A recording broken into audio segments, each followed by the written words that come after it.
X square testing भी पढ़ते हैं।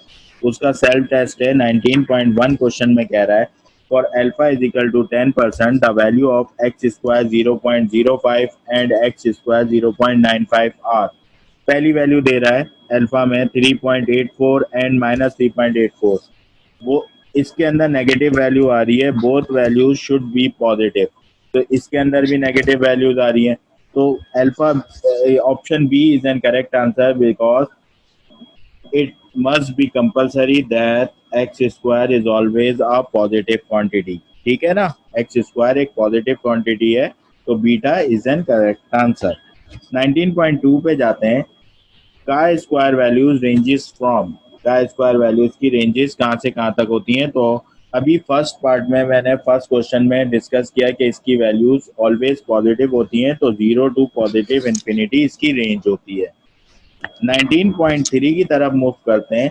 If we want to test whether or not two samples are independent, the test statistics to be selected is, if we want to test whether or not two samples are independent samples जब होते हैं तो हम कौन सा test use करते हैं, चाय स्क्वायर टेस्ट यूज करते हैं। ठीक है भाई। 19.4 में क्या हो रहा है, it is assumed null hypothesis that the political affiliation of a person depends upon the level of education. The hypothesis was testing uses, hypothesis testing किस हिसाब से यूज की जाएगी, चाय स्क्वायर डिस्ट्रीब्यूशन के थ्रू। ठीक है ना भाई। नाउ 19.5 की तरफ मूव करते हैं।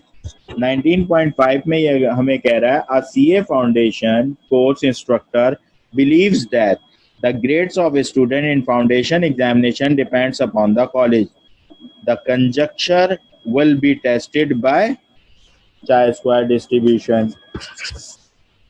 ठीक है भाई। 19.6 two population proportion can be compared by using two population proportions। हम जब भी कंपेयर करते हैं वो कौन सी डिस्ट्रीब्यूशन में कंपेयर कर रहे होते हैं, बाइनोमियल डिस्ट्रीब्यूशन में कंपेयर कर रहे होते हैं। ठीक है ना। 19.7 की तरफ मूव करते हैं। More than two population proportion can be tested simultaneously. अगर उसको एक साथ टेस्ट किया जाए तो उसके अंदर कौन सी डिस्ट्रीब्यूशन यूज की जाती है, देन चाय स्क्वायर डिस्ट्रीब्यूशन दो पॉपुलेशन प्रोपोर्शन को साइमल्टेनियसली सॉल्व करती है। ठीक है। 19.8 अगर हम देखें तो 19.8 में क्या कह रहा है हमें, the expected frequencies are obtained by multiply the row total with the column total and dividing by total number of observation. Expected frequency और कॉन्टिजेंसी टेबल में आपने फार्मूला देखा था एक्सपेक्टेड फ्रीक्वेंसी का, R I C J divided by grand total. Grand total क्या है, total numbers of observation. ठीक है ना। 19.9 के अंदर ये हमें कह रहा है 19.9 when we want to test the hypothesis concerning population variance, जब भी हम टेस्ट करते हैं हाइपोथेसिस का पॉपुलेशन कंसर्न करके पॉपुलेशन वेरिएंस को, तो जो डिस्ट्रीब्यूशन होती है वो चाय स्क्वायर डिस्ट्रीब्यूशन होती है। ठीक है भाई। थ्योरेटिकल क्वेश्चंस हैं, थोड़ी सी थ्योरी देखेंगे या सर्च करेंगे तो आपको ये चीज़ें मिल भी जाएंगी।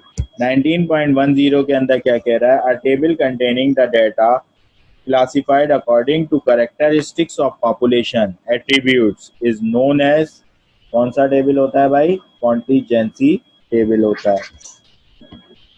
19.11 a technique by means of which we test the hypothesis whether the sample distribution is in agreement with the theoretical distribution is called theoretical distribution test। जो होता है कौन सा होता है, गुडनेस ऑफ फिट टेस्ट होता है।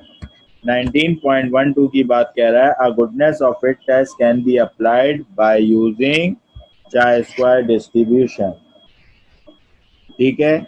19.13 की बात करें 19.13 के अंदर क्या हो रहा है, for a test of association, test of association कौन सा होता है भाई, contingency test at 95% confidence interval, calculated chi square value is 8.431, 95% confidence interval, तो काय स्क्वायर जो कैलकुलेट किया है वो 0.05 अल्फा पे टेस्टिंग करी है, जो कि क्या आ रही है 8.431, whereas the table value, ये आपकी जो वैल्यू निकाली है, ये आपकी जो वैल्यू निकली है वो कह रहा है कैलकुलेटेड वैल्यू है, कॉन्फिडेंस जो है कैलकुलेटेड टाइप, और ये जो है 95% कॉन्फिडेंस इंटरवल पे 9.488 जो वैल्यू निकाल रहा है वो एक्स स्क्वायर टैबुलेटेड वैल्यू निकाल रहा है, सही है। 0.05 लेवल ऑफ सिग्निफिकेंस पे ये वैल्यू फाइंड आउट कर रहा है 95%, 0.05 डिग्री ऑफ फ्रीडम नहीं बता रहा है ये हमें, लेकिन ये बता रहा है कि टेबुलेटेड वैल्यू उसने क्या कैलकुलेट की 9.488।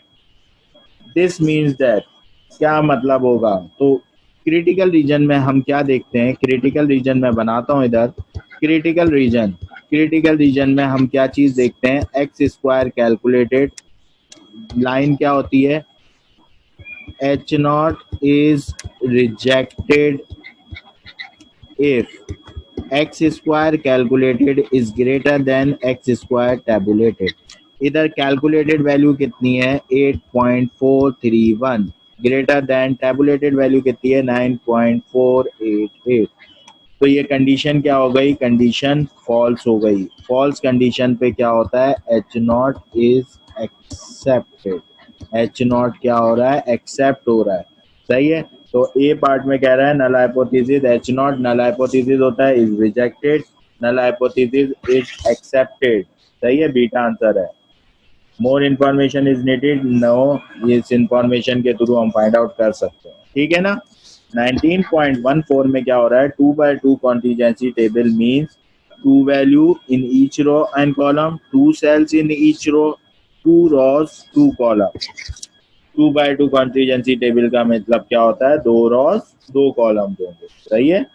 और आखिरी में कह रहा है chi square is a two tail distribution, chi square कैसी होती है, ये एक्सिस बना हुआ होता है, 0 से स्टार्ट होता है और यूं इसकी डिस्ट्रीब्यूशन होती है, टेल इसकी क्या होती है, not a tail distribution, a one tail distribution, one tail distribution होती है भाई इसकी, ठीक है, काय स्क्वायर की वन टेल डिस्ट्रीब्यूशन होती है, ठीक है भाई। ये सेल्फ टेस्ट था आपका काय स्क्वायर टेस्टिंग का, चैप्टर नंबर 19 का। ये चैप्टर